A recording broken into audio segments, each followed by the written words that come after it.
আজকে আমার ছোট আম্মু সাউদা সপ্তম বছরে পা দিল। ষষ্ঠ বছরের সমাপ্তি এবং সপ্তম বছরে পা দিতে দিল। হাঁটি হাঁটি পা পা করে চোখের পলকেই চলে গেল 6টি বছর। তো যাই হোক, অল দ্য বেস্ট সাউদামণি। সাউদামণির জন্য রইল অনেক অনেক শুভকামনা মা বাবার পক্ষ থেকে। সাউদার এবারের জন্মদিনটা ছিল একটু ব্যতিক্রম।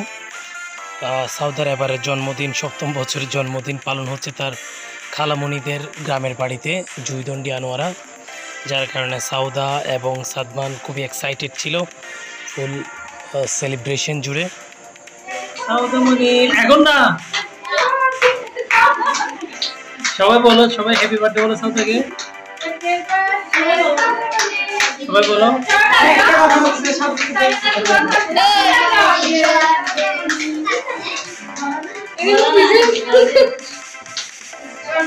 এবার ফুদো চলে, হ্যাঁ ফুদো এবার। তালি তো সবাই তালি